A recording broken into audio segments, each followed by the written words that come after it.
d'immenses colonnes de vent tombées du ciel qui se déplacent à grande vitesse, emportant tout sur leur passage.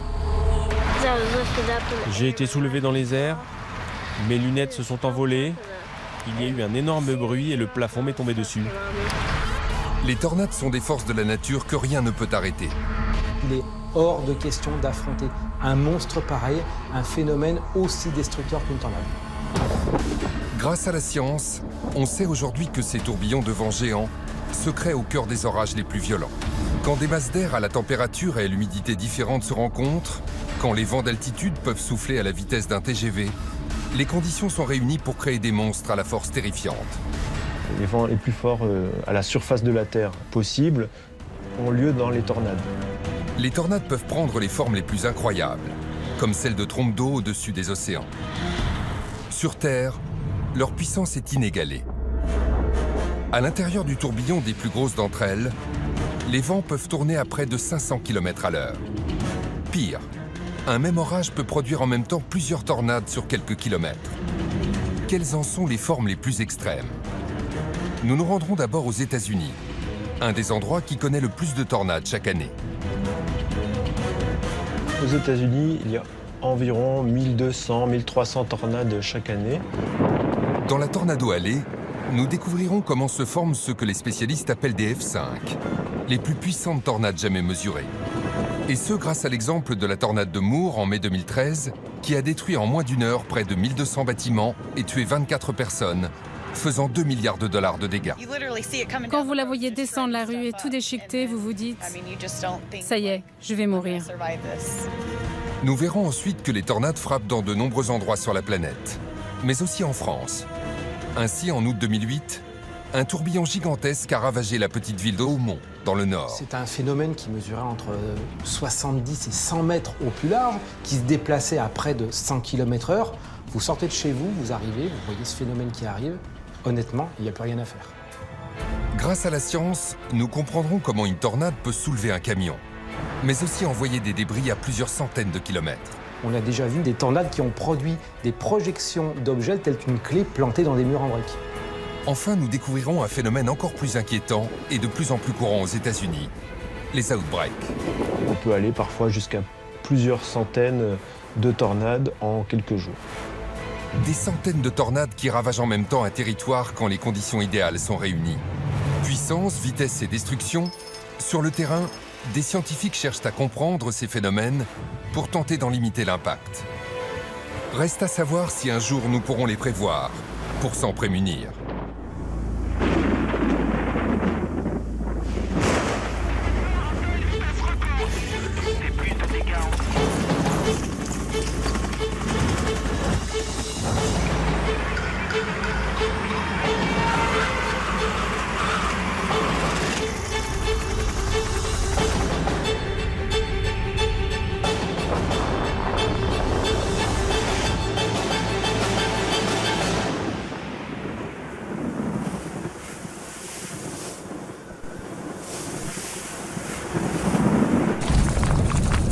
Un ciel plombé par des nuages noirs comme l'enfer. Le bruit du tonnerre qui gronde. Quand tout à coup une langue de brume jaillit au-dessous de l'orage. Elle prend la forme d'un entonnoir tout en tournant sur elle-même. En touchant le sol, elle devient une tornade qui détruit tout sur son passage. Tous les ans, elles font parler d'elle dans les médias. Elles fascinent par leur puissance qui semble incontrôlable et les nombreux dégâts qu'elles génèrent. Si le grand public sait peu de choses sur ces forces de la nature, les scientifiques ont percé la plupart des secrets de ces tourbillons géants venus du ciel. Mais alors, qu'est-ce qu'une tornade? Alors une tornade, c'est un tourbillon dans lequel règnent des vents extrêmement violents et qui prend naissance à la base de l'orage et qui descend jusqu'au sol. Un immense aspirateur qui avale tout sur son passage et qui naît dans les plus puissants orages. Aujourd'hui, les spécialistes connaissent beaucoup de choses sur ce phénomène complexe et destructeur. Tout dépend de deux éléments naturels particulièrement puissants. D'un côté, l'instabilité météorologique.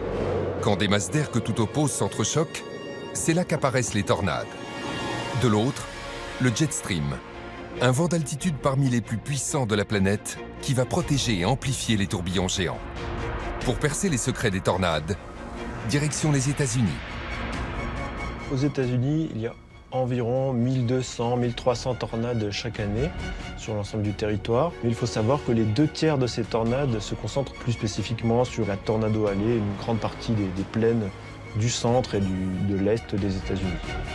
Les États-Unis sont l'un des endroits les plus touchés par les tornades sur la planète. Dans ce pays de la démesure, 800 tornades en moyenne ravagent chaque année la Tornado Alley, l'allée des tornades. Sur ce territoire immense qui fait environ 3 millions de kilomètres carrés, soit 5 fois la taille de la France, non seulement il y a de nombreuses tornades, mais en plus elles sont parmi les plus destructrices. Ainsi, en mars 1925, une tornade exceptionnelle dévaste 3 États du centre des États-Unis. Elle bat un terrible record.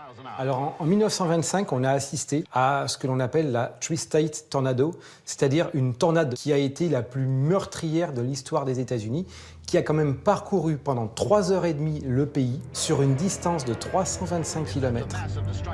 Le bilan de ce monstre sera de 695 tués. Le 3 mai 1999, de multiples vortex se déclenchent, dont une tornade géante où seront relevés les vents les plus rapides mesurés sur Terre. 484 km/h. Le coût total des destructions sera estimé à près de 3 milliards de dollars. Fin mai 2013, la tornade la plus large de l'histoire est mesurée à El Reno, dans l'Oklahoma. Plus de 4 km à sa base, soit la superficie des 7 premiers arrondissements de la ville de Paris. Quand on l'apercevait, beaucoup de gens ne se rendaient même pas compte que c'était une tornade, tellement elle était large. On pensait à une espèce de colonne de grêle ou une pluie extrêmement intense, et il y avait des petits points qui montaient, c'était les phares des voitures qui avaient été aspirés et qui étaient rejetés sur les bords de la tornade. Alors qu'est-ce qui explique ces phénomènes et leur violence dans cette zone si précise des États-Unis? La Tornado Alley regroupe tous les ingrédients pour créer les pires orages créateurs de tornades. Elle est le lieu de rencontre de plusieurs masses d'air que tout oppose. C'est d'une part l'air chaud et humide qui remonte du golfe du Mexique, d'autre part de l'air moins chaud et sec qui vient de la partie sud des Rocheuses, et puis de l'air froid en provenance du Canada ou du nord des Rocheuses qui arrive par le nord-ouest.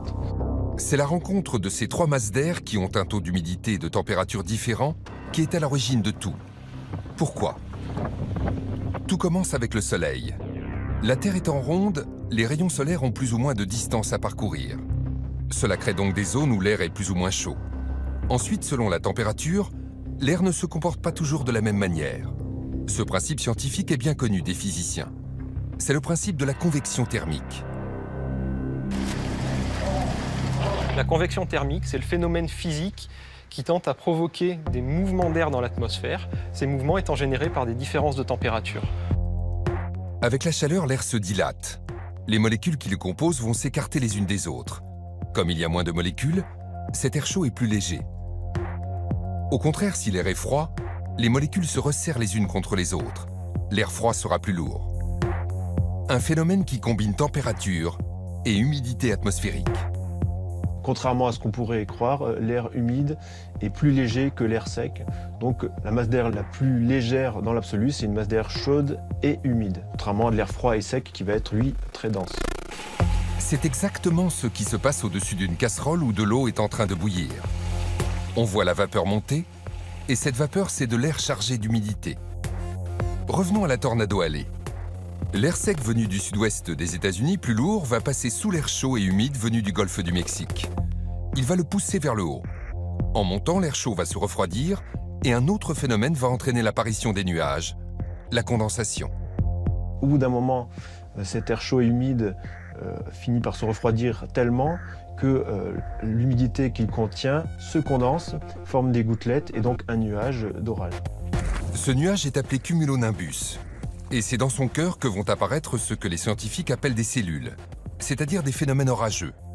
Quand il n'y a qu'une cellule, l'orage est dit monocellulaire. C'est le cas des perturbations que nous connaissons chez nous l'été, des orages d'assez faible puissance. En revanche, certains orages sont particulièrement violents. Ce sont les orages supercellulaires. Ce sont eux qui créent les tornades. Et c'est ce qui s'est passé dans la ville de Moore en 2013, aux États-Unis. Le 20 mai 2013, une des pires tornades connues s'est abattue sur la cité de Moore dans l'Oklahoma. En 40 minutes, elle a parcouru près de 30 km, détruisant 1150 maisons et 2 écoles. Nous sommes exactement au cœur de l'épicentre. On voit clairement d'où elle est venue. Ceci est tout ce qui reste d'une des écoles, celle du petit Gabriel Wheeler. Et ce jour-là, David, son père, a vécu le pire moment de sa vie. On regardait les infos et j'ai compris que ça allait frapper directement l'école de mon fils. Au cœur du tourbillon, la vitesse des vents a été mesurée à 338 km/h. Rien ne peut résister à une telle violence. Les spécialistes ont alors classé ce monstre de vent en catégorie F5. En termes de destruction, une tornade F5 est ce qu'il y a de plus extrême. Donc ça veut dire des bâtiments, même les plus durs, qui peuvent être soit sévèrement endommagés, soit détruits. Le transport d'objets, bien évidemment, les véhicules qui s'envolent, les camions qui s'envolent. Les tornades sont classées selon l'échelle de Fujita Person, de F0 à F5, selon les dégâts qu'elles provoquent et la vitesse des vents dans leur cœur. Alors F0, on va avoir des branches cassées, on va avoir de l'herbe couchée, éventuellement un petit hangar qui peut être endommagé, jusqu'à la F5 qui peut raser un bâtiment jusqu'aux fondations. Comparé à cette puissance, une F0 peut sembler ridicule.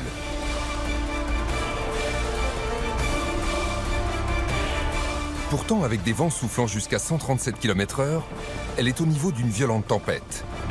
Et une F1 qui souffle jusqu'à 177 km/h, c'est l'équivalent d'un ouragan. Cela montre bien que les tornades sont une des forces de la nature les plus violentes. Alors comment une F5 a-t-elle pu apparaître dans la ville de Moore en 2013 ?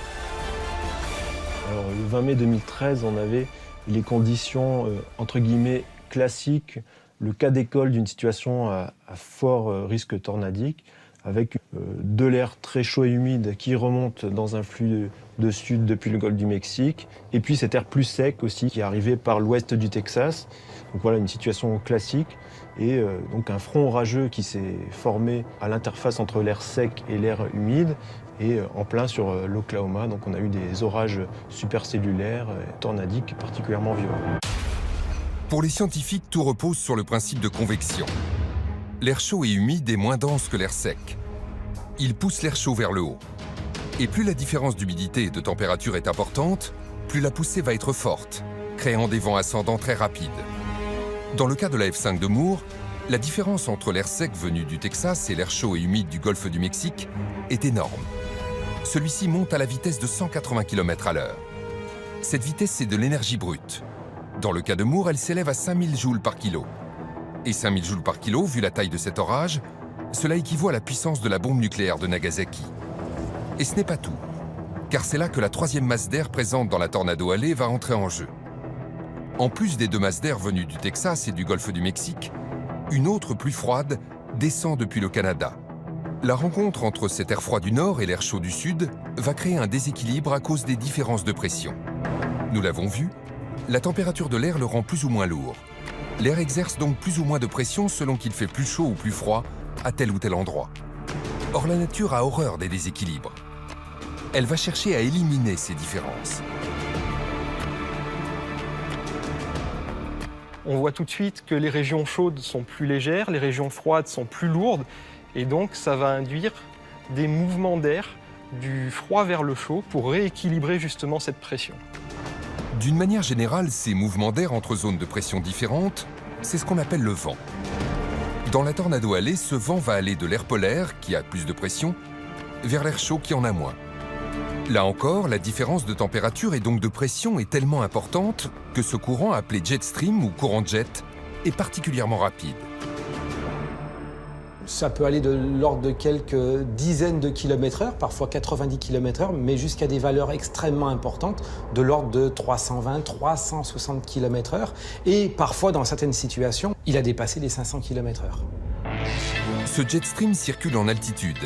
Et sa vitesse est si grande qu'il crée un phénomène d'aspiration de tout ce qu'il y a en dessous de lui. Lorsqu'il va passer sur les sommets de l'orage, il va littéralement l'aspirer encore plus haut et donner une capacité d'ascension verticale à l'orage bien plus importante.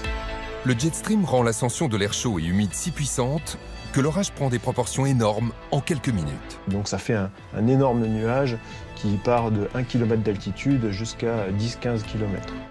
Un nuage d'orage d'environ 14 km de haut. C'est près de 3 fois la hauteur du Mont Blanc. À Moore, en mai 2013, Ce nuage est devenu un monstre atmosphérique qui réunira bientôt toutes les conditions pour créer une tornade destructrice. Propulsé à très haute altitude, l'air chaud se refroidit rapidement, ce qui accentue le phénomène de condensation. Les gouttelettes vont grossir, il y a aussi des cristaux, des grêlons qui se forment, et donc c'est ça qui donne les fortes précipitations sous les orages. Un déluge s'abat. Toutes ces précipitations pourraient avoir un rôle très positif. Elles pourraient tomber sur l'orage et tuer son alimentation en air chaud. Bref, elles pourraient le faire disparaître. C'est ce qui se passe en temps normal. Mais pas quand il y a le jet stream, comme à Moore. Dès qu'il arrive en altitude, l'air chaud et humide est poussé par ce vent surpuissant. Et quand il se transforme en précipitation, celle-ci tombe à côté. En mai 2013, la tornade va se déclencher en quelques minutes. William Diggs se rappelle très bien de ce moment qu'il a vu naître sous ses yeux. Quand je regardais dans cette direction, je voyais les nuages tourner et la tornade prête à toucher le sol. Ce qu'a vu William est typique lors de la naissance d'une tornade. La colonne d'air ascendant est prête, protégée par des fortes précipitations. Il ne lui reste qu'à se mettre en rotation pour former une tornade. Et pour que cela arrive, il faut qu'un autre phénomène lié au vent se produise, ce que les scientifiques appellent le cisaillement de vent. Avant la naissance proprement dit de la tornade, l'orage lui-même va se mettre en rotation. Comment? Tout simplement par un effet de cisaillement. Ce sont des vents de sens opposé qui vont commencer à entraîner une rotation du système orageux. Et c'est seulement après que la tornade va prendre naissance. Le cisaillement, c'est quand les vents ne vont pas dans le même sens à la surface de la Terre et en altitude. Ces vents opposés vont alors entraîner la rotation de l'orage en deux temps. Tout d'abord, l'air ascendant se met à tourner sur lui-même selon un axe horizontal. Les vents au sol le poussent dans un sens et ceux en altitude le poussent dans l'autre. Ensuite, comme l'air continue d'être très fortement aspiré par le haut, la rotation va se redresser et former une énorme colonne de vent ascendant et tourbillonnant. Ce tourbillon géant, qui peut avoir un diamètre variable, c'est entre 1 km et parfois 15-20 km pour les plus gros, s'appelle un mésocyclone. Et là, on va avoir cette rotation qui s'effectue et la colonne d'air chaud qui va monter. C'est quand il se met à tourner et que le mésocyclone apparaît que l'orage passe en classe supercellulaire. C'est ainsi que sont appelés les orages les plus dangereux. À partir de ce moment-là, les forces contenues dans l'orage peuvent se concentrer pour former une tornade particulièrement destructrice. C'est exactement ce qui s'est passé ce 20 mai 2013 dans l'Oklahoma. Les cisaillements sur l'Oklahoma ce jour-là étaient particulièrement favorables au renforcement de l'orage et donc de la rotation mésocyclonique. Et c'est ça qui a fait que cette tornade a pu se renforcer rapidement. À 14h56, une tornade apparaît à 7 km au sud-ouest de la petite ville de Newcastle. Au départ, elle n'est pas très puissante, classée en F0. Mais elle se déplace très vite et prend rapidement de la puissance. En 10 minutes à peine, elle avance de plus de 6 km et atteint la catégorie F4. Alors une tornade F4, c'est quand même un phénomène dont les vitesses des vents dans le vortex sont comprises entre 300 et 400 km/h approximativement. Et bien évidemment, sur des maisons qui sont américaines, composées essentiellement de bois, de préfabriqués et de placo, il est bien évident que les maisons sont littéralement soufflées. La tornade poursuit son chemin et traverse l'autoroute Interstate 35. Aux portes de la ville de Moore, elle dévaste un ranch, tuant une centaine de chevaux. Et alors qu'elle s'apprête à entrer dans la ville, elle passe en catégorie F5. Une tornade F5 sur une zone urbaine est la pire des situations, c'est la situation que l'on appelle catastrophique. Ça veut dire que là, elle va augmenter en puissance, bien évidemment, mais aussi elle va se nourrir de tous les objets qu'elle absorbe et qu'elle va en fait éjecter alentour. Donc autant de projectiles mortels ou potentiellement en capacité de blesser gravement les gens. Et puis elle va bien entendu passer sur des zones urbanisées, donc faire considérablement exploser le nombre de victimes. Les habitants de Moore sont alertés par les médias. C'est la panique, car le monstre de vent fonce droit sur eux. Quand vous la voyez descendre la rue et tout déchiqueté, vous vous dites « Ça y est, je vais mourir ». La tornade fonce sur cette pharmacie. Les clients ont juste le temps de se calfeutrer dans la remise. On entendait la tornade arriver et on a senti dans nos oreilles un changement de pression et on entendait les débris en train de tout casser. La tornade arrache tout sur son passage, câbles et transformateurs compris. Elle passe heureusement juste à côté de la pharmacie.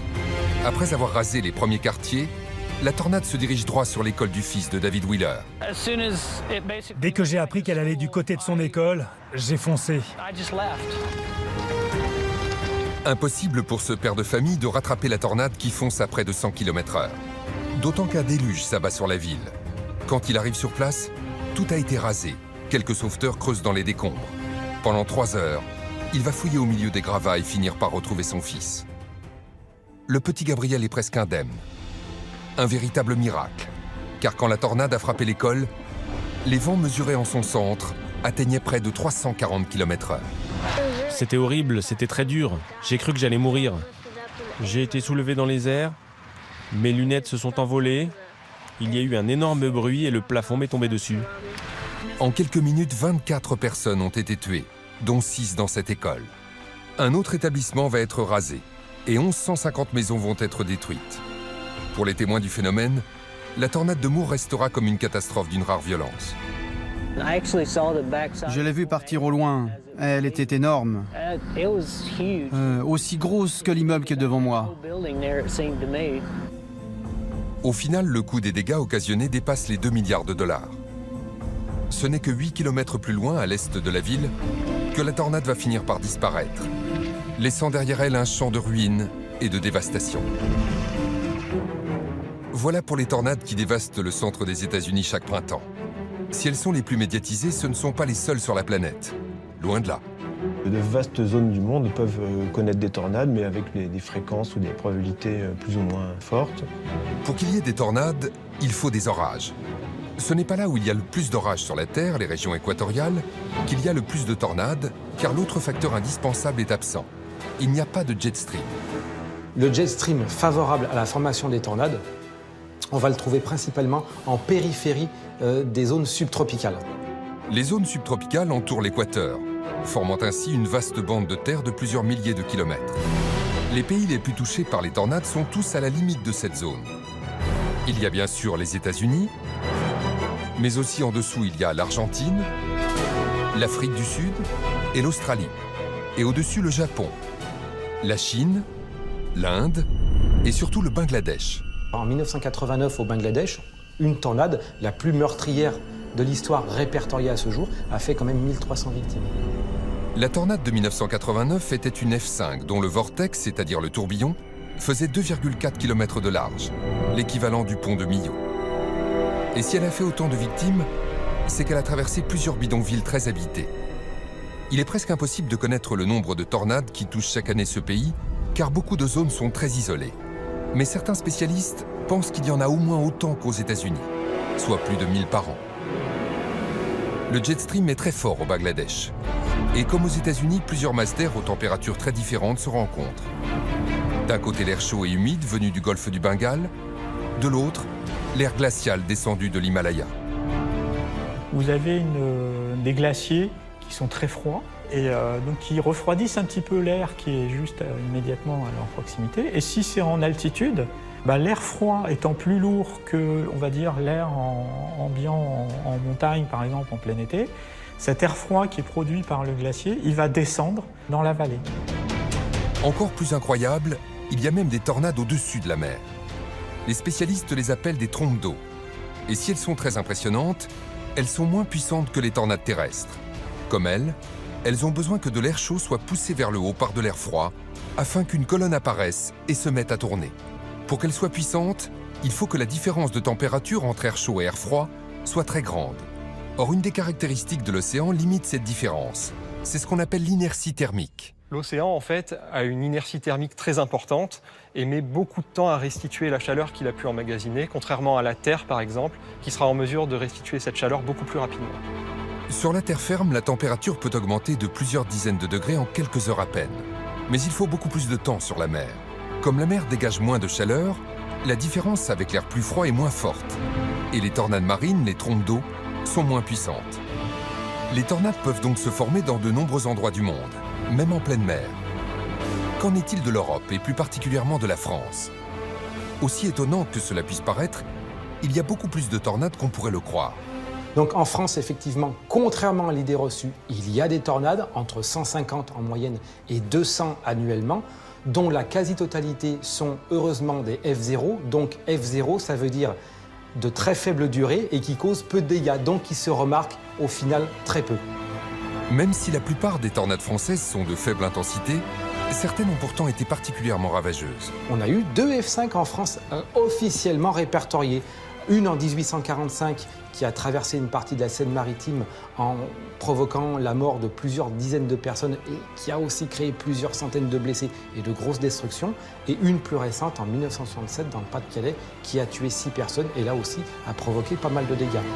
Le 24 juin 1967, un tourbillon géant de 250 mètres de large a tout ravagé pendant 25 km, entraînant la mort de 6 personnes.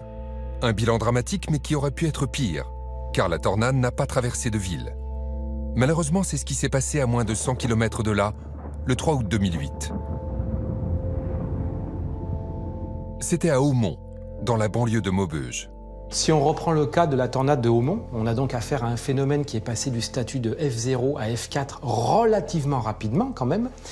C'est un phénomène qui mesurait entre 70 et 100 mètres au plus large, qui se déplaçait à près de 100 km/h.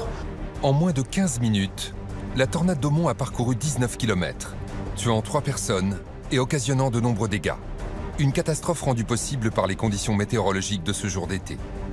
Ce jour-là, le 3 août 2008, on a un front froid orageux qui s'est mis en place sur le nord du pays, avec de l'air chaud et humide qui remontait depuis le centre de la France. En altitude, on avait aussi un fort cisaillement avec un jet stream qui dépassait les 100 nœuds, donc proche de 180 km/h. Comme dans la tornado allée, c'est la présence du jet stream et la rencontre de masses d'air de différentes températures qui va entraîner l'apparition d'une tornade. Dans la région, de l'air froid venu d'Angleterre et de l'air chaud en provenance de la Méditerranée se rencontrent couramment. C'est ce qui explique que les tornades les plus dangereuses dans notre pays ont généralement lieu sur la même partie du territoire français, le nord et le nord-ouest. Ce jour-là, c'est en fin de journée que se forme le mésocyclone. L'air chaud se met à monter, poussé par l'air froid venu d'Angleterre. Puis le courant d'air chaud se met en rotation sous l'effet du jet stream. Cette énorme colonne de vent ascendant est pour l'instant assez loin au-dessus du sol, à environ 6 km d'altitude. Comme aux États-Unis, poussé par l'air froid et aspiré par le passage du jet stream, l'air qui monte en tourbillonnant va gagner en vitesse. Il va finir par aller tellement vite qu'une paroi invisible commence à se former. C'est la naissance d'un tube. La zone tourbillonnaire qui forme un tube, ça se comporte comme une cloison en définitive. C'est presque étanche en fait entre ce qui se passe à l'intérieur du tube et à l'extérieur. Dans ce tube devenu presque étanche, l'augmentation de la vitesse va entraîner un autre phénomène qui est la base de l'apparition d'une tornade. Le tube va devenir de plus en plus fin. Pourquoi ? À cause d'une des règles de base de la physique. Dès lors que la vitesse de rotation augmente, le diamètre du tourbillon diminue. Cette règle, c'est ce que les scientifiques appellent la conservation du moment cinétique. La conservation du moment cinétique, c'est une propriété physique que l'on rencontre par exemple dans le patinage artistique. Prenons l'exemple d'un patineur artistique qui tourne sur lui-même avec les bras écartés. Dès lors qu'il va rapprocher les bras de son axe de rotation, il va se mettre à accélérer. Et dès qu'il réécarte les bras, sa vitesse de rotation ralentit. C'est une loi physique universelle. Dans tout mouvement circulaire, le rapport entre la vitesse de rotation et le diamètre est toujours le même. Pour la tornade, si la vitesse augmente, le diamètre du tuyau, qu'on appelle le tuba, diminue. Plus il devient fin, plus il s'étend vers le bas. Pour conserver la matière, si le diamètre diminue, nécessairement, il va devoir prendre plus d'ampleur dans l'autre direction, c'est-à-dire s'allonger. La tornade est née. Elle va se former en quelques secondes. Le tuba, on commence à le voir apparaître sous la base du nuage et progressivement il va s'étirer. Même si le mouvement est de bas vers le haut, on voit le tuba de plus en plus se former en se rapprochant du sol. Le 8 août 2008 à 22h28, la tornade touche le sol dans un champ situé à 8 km à l'ouest d'Hautmont. Cela fait quelques heures que l'orage gronde. Mais les habitants de la région ne peuvent imaginer le cataclysme qui va bientôt foncer sur eux. D'abord de faible intensité, elle se renforce passant de F0 à F4 en moins de 2 minutes et parcourant dans le même temps 3 km. Vous sortez de chez vous, vous arrivez, vous voyez ce phénomène qui arrive. Honnêtement, il n'y a plus rien à faire. La tornade se dirige à toute vitesse sur la rue du Vieux-Ménil, dans la commune de Boussières-sur-Sambre. À cette heure tardive, Jean-Christophe et Sophie Poulet étaient couchés dans leur chambre. Et ce n'est pas la tornade qui va les réveiller. On avait l'impression que le ciel était tout blanc, tout jaune, vraiment. Et c'est ce qui m'a réveillée, moi, la lumière. Donc je me suis levée pour fermer la fenêtre de ma chambre. Bien sûr, qui dit orage dit éclair. Et si la luminosité est aussi forte, c'est que ces éclairs se réfléchissent sur les parois de la tornade. Mais tout va trop vite. Pour le couple, ce soir-là, pas le temps de reconnaître ce qui arrive droit sur eux. J'ai senti les murs, vraiment une pression qui est arrivée sur la maison, mais c'était quelque chose d'énorme. En quelques secondes, tout va basculer. Et quand j'ai pris la poignée pour baisser le volet, la vitre a explosé. Et là, j'ai été propulsée, j'ai été projetée dans le couloir. Et là, je me suis sentie tomber et tout a commencé à me tomber dessus. Malgré la violence du choc, Sophie réalise que la fenêtre a explosé vers l'extérieur. Là encore, c'est la différence de pression qui est en cause. À cause de la vitesse des vents ascendants au cœur de la tornade, la pression est très basse à l'intérieur du tourbillon. Or, dans leur maison, la pression est tout à fait normale. La nature a horreur des déséquilibres. Donc l'air à l'intérieur de la maison va essayer de sortir pour rejoindre celui de la tornade. Ça doit s'équilibrer et donc ça engendre des forces sur les parois de la maison.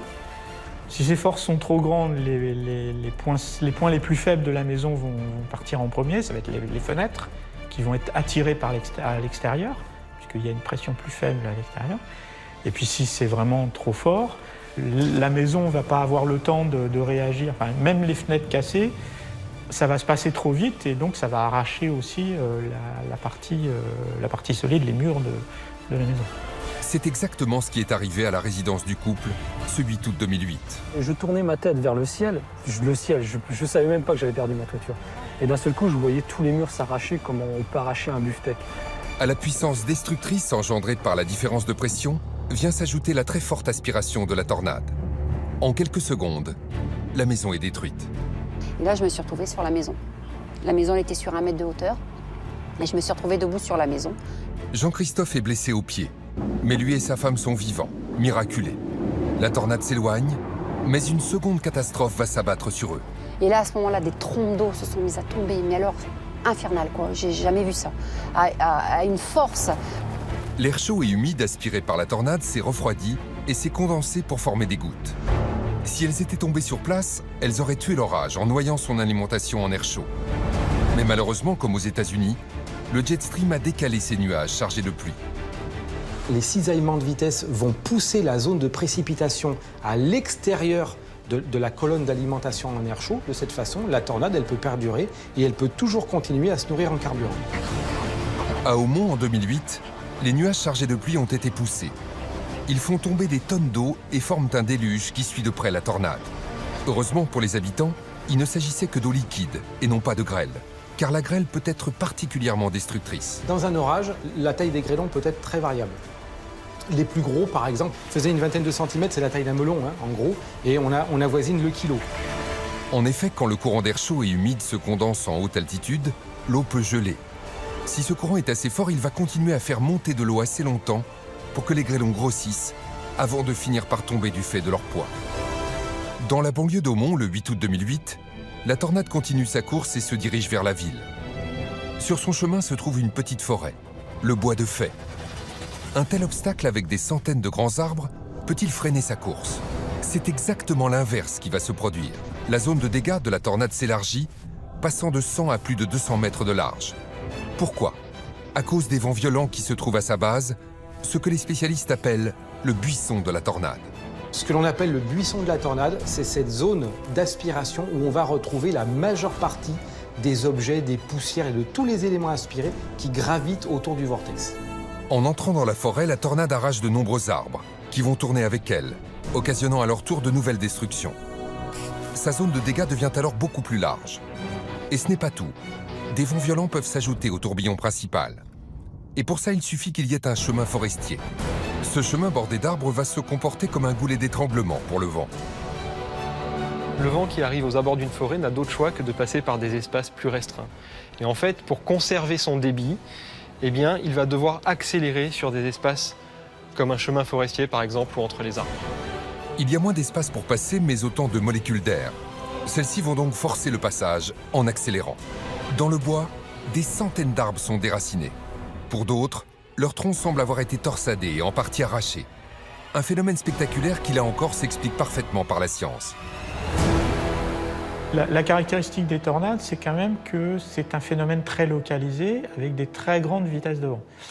Et donc ça veut dire qu'en très peu de distance latéralement, vous allez avoir une très grande variation de la vitesse du vent. Concrètement, cela veut dire qu'un côté de l'arbre se retrouve au cœur de la tornade avec des vents à plus de 300 km/h. Alors que l'autre sera en dehors, là où les vents sont beaucoup moins rapides. Résultat, la force appliquée d'un côté sera beaucoup plus importante que de l'autre, faisant tourner l'arbre sur lui-même. C'est souvent ce qu'on a tendance à faire si on veut arracher une herbe ou un truc comme ça. Si vous tirez juste vers le haut, c'est assez dur. Mais si vous, en plus, vous tournez, vous allez l'arracher beaucoup plus facilement. Sortie du bois, la tornade est au maximum de sa puissance quand elle entre dans la ville d'Hautmont. Elle passe à côté d'un stade et se dirige droit sur un lotissement. C'est venu par là, ça venait comme ça. C'est pour ça que tout ce qui est maison comme ça a été balayé. Et tout ce qui est comme ça, ils ont été moins atteints.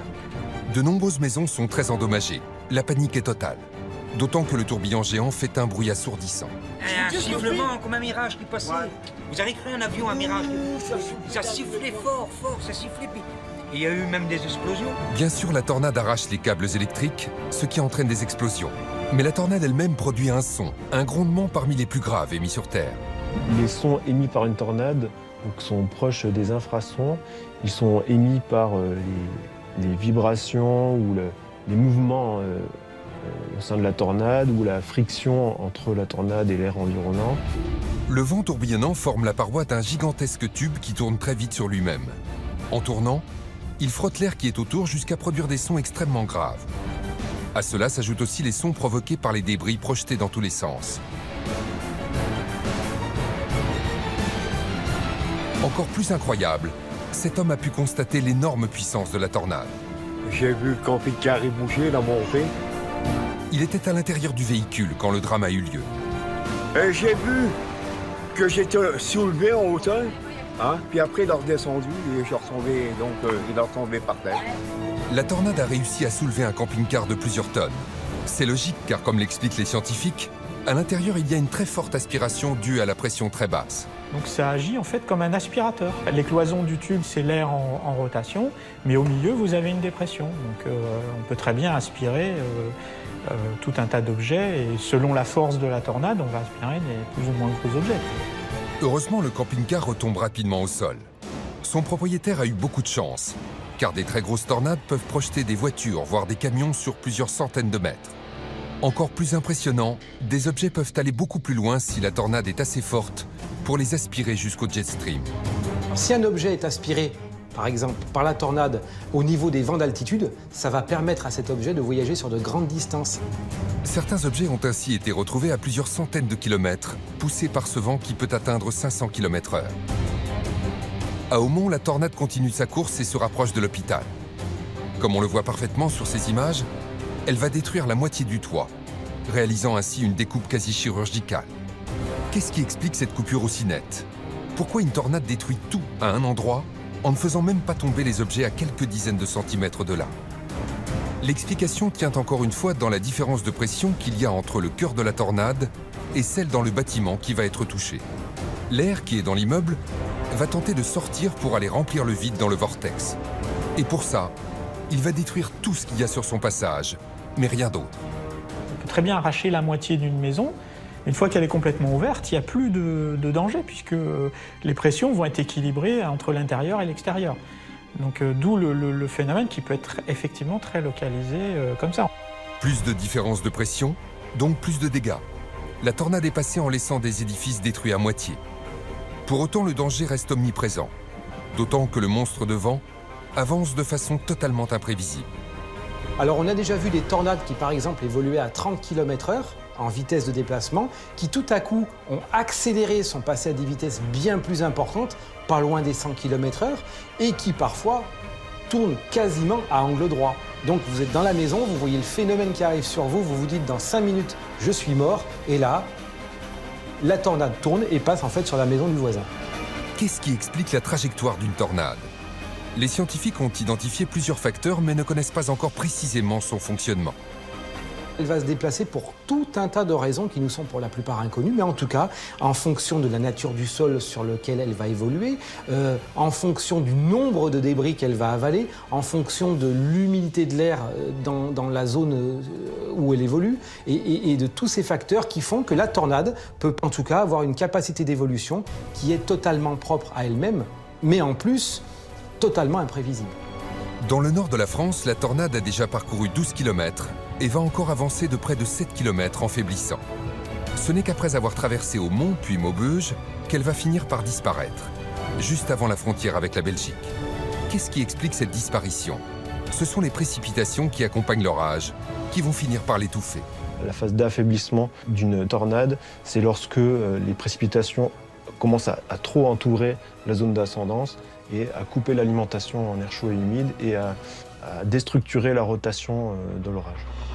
Si les pluies encerclent complètement la tornade, l'air chaud et humide qui l'alimente n'arrive plus à passer et la tornade finit par disparaître. Voilà pour le vortex d'Aumont, qui en un quart d'heure aura coûté la vie à 3 personnes et en aura blessé une quinzaine. Plus de 1000 bâtiments ont été endommagés, dont 250 rendus inhabitables et 2 totalement détruits. Cette tornade est désormais à la 3e place des plus dangereuses qu'ait connue notre pays. Et ce jour-là, à l'échelle européenne, elle n'a pas été un incident isolé. La ligne de rencontre de la masse d'air froid venue d'Angleterre, avec celle plus chaude du sud, a créé de nombreux orages supercellulaires en même temps. 2 tornades ont été repérées en Hollande et 2 autres en Allemagne, où 3 trombes marines se sont aussi formées. Heureusement, ces 7 autres tourbillons n'ont pas fait de dégâts. Cela montre que quand les conditions nécessaires à la création d'orages supercellulaires sont réunies, plusieurs peuvent se déclencher en même temps. C'est ce que les scientifiques appellent un outbreak. On peut avoir parfois des séquences d'orages violents qui produisent de nombreuses tornades. Ça peut aller parfois jusqu'à plusieurs centaines de tornades en quelques jours. Un outbreak, c'est ce qui s'est passé du 22 au 31 mai 2008 dans la Tornado Alley aux États-Unis.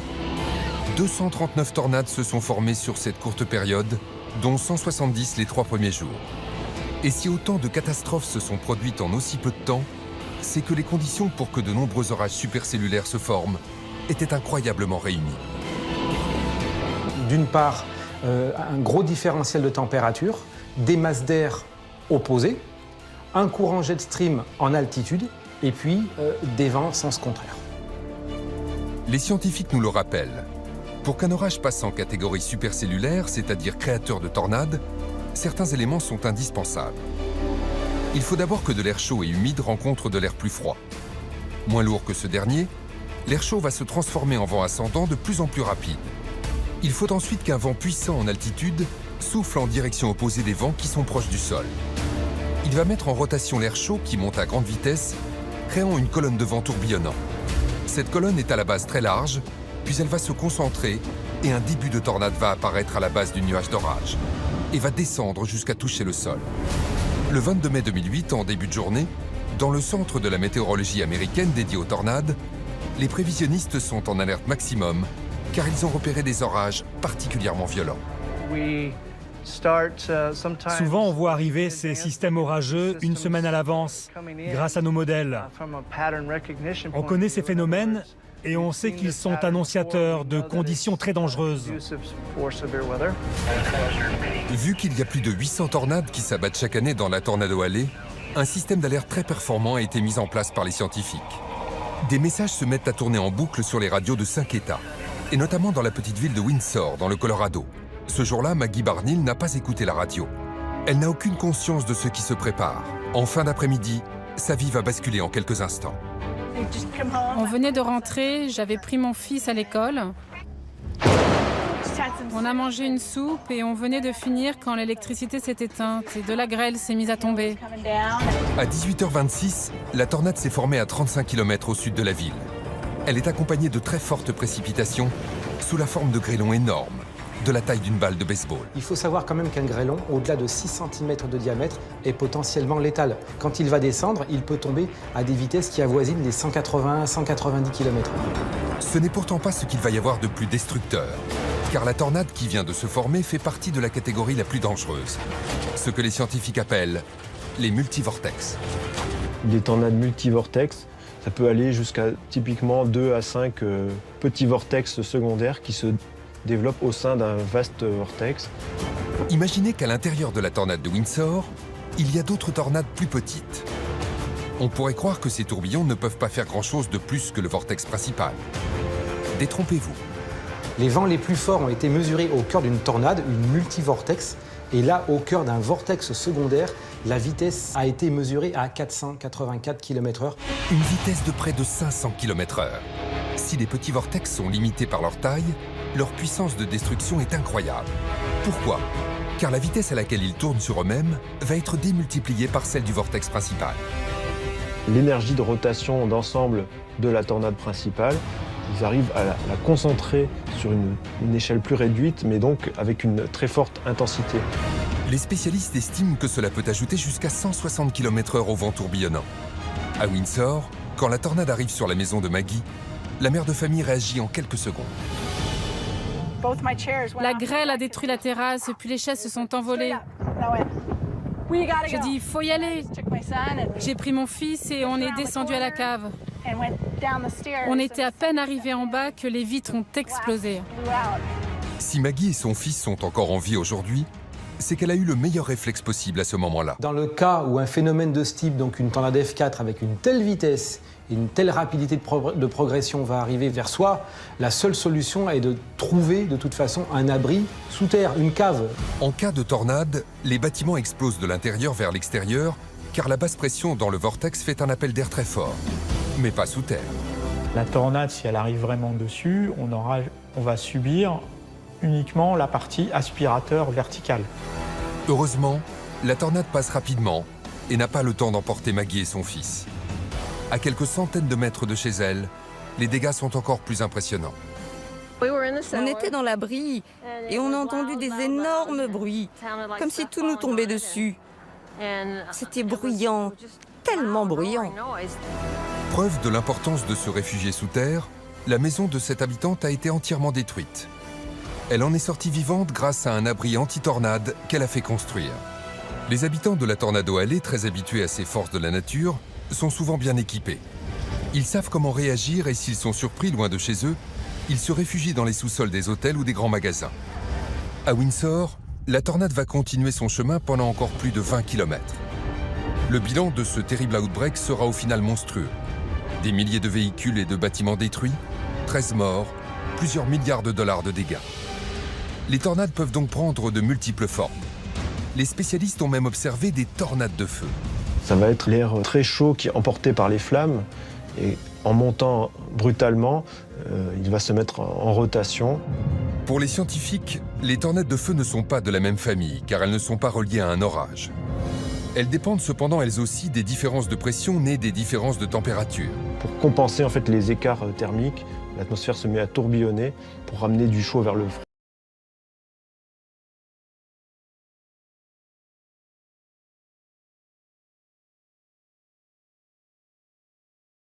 Extérieur. Reste à savoir si on arrivera un jour à prévoir les tornades à l'avance pour s'en prémunir. Déjà, les spécialistes disposent de nombreux outils pour reconnaître les orages potentiellement dangereux. Nos moyens de prévision dans ces catastrophes évoluent en permanence. Il est très important pour nous d'utiliser tous les outils que nous avons, les données radars, les satellites, les agents sur le terrain. Sur le terrain, les plus connus sont les chasseurs de tornades qui informent les services météorologiques américains. Mais vu le danger que cela représente, on développe de nouveaux moyens permettant de mesurer à distance ce qui se passe dans un orage supercellulaire. L'outil principal, c'est le radar Doppler. Un radar Doppler va envoyer des ondes en direction des nuages. Ces ondes vont se réfléchir, rebondir sur les petites gouttelettes d'eau, sur les cristaux de glace qui sont présents dans les nuages. En rebondissant, les ondes vont revenir au radar en fournissant un certain nombre d'informations. Les spécialistes peuvent par exemple calculer la distance à laquelle se trouve la tornade en se basant sur le temps de trajet aller-retour de l'onde. Ils vont même plus loin grâce au principe scientifique qui a donné le nom au radar, ce qu'on appelle l'effet Doppler. L'effet Doppler est un phénomène physique dont on a tous fait l'expérience dans la vie quotidienne. Lorsqu'une ambulance se rapproche de nous, le son qu'elle émet nous apparaît aigu. Quand elle arrive à notre hauteur puis s'éloigne de nous, la perception que l'on a est un son plus grave. Ce que l'on constate, c'est que la fréquence de l'onde sonore n'est pas la même si l'objet se rapproche de nous ou s'éloigne de nous. En analysant les différences de fréquence des ondes récupérées par le radar, les scientifiques peuvent savoir dans quelle direction la tornade se déplace et à quelle vitesse. Grâce au radar Doppler, mais aussi grâce aux ballons-sondes envoyés dans les orages ou aux modélisations numériques, les scientifiques en savent de plus en plus sur les tornades. Mais une solution pour s'en prémunir complètement reste aujourd'hui du domaine de la science-fiction. Il est quand même extrêmement difficile de prévoir avec précision une tornade. On peut prévoir l'orage et déterminer plus ou moins le type d'orage et en fonction savoir si cet orage, par exemple une supercellule, a de très grandes chances de donner une tornade. Maintenant, prévoir avec précision une tornade, on n'est absolument pas en mesure de le faire. D'autant plus qu'il y a tout un tas de facteurs qui font que les modèles évoluent constamment. Ne serait-ce que par exemple l'adjonction dans l'atmosphère des centaines de millions de mètres cubes de polluants atmosphériques de toute nature. Les gaz toxiques que nous rejetons en permanence dans l'air brouillent les signaux que peuvent récupérer les scientifiques et modifient aussi les comportements des phénomènes atmosphériques. Leurs effets sur les tornades sont inconnus. Les tornades restent classées parmi les catastrophes naturelles les plus puissantes. Il est hors de question d'affronter un monstre pareil, un phénomène aussi destructeur qu'une tornade. Elles peuvent se déplacer à 100 km/h. Elles sont peuplées des vents les plus rapides de la planète. Sur la Terre comme sur la mer, des dizaines d'entre elles peuvent ravager un territoire au même moment, parfois entourées de précipitations si violentes que des grêlons de la taille d'un melon peuvent tomber du ciel. Elles déchirent des maisons comme des feuilles de papier et projettent des camions à des dizaines de kilomètres. Exactement où et quand cette force de la nature va frapper, les scientifiques ne le sauront peut-être jamais. Une récente étude américaine montre qu'il y a de plus en plus d'outbreaks. Les tornades restent un phénomène extrêmement destructeur.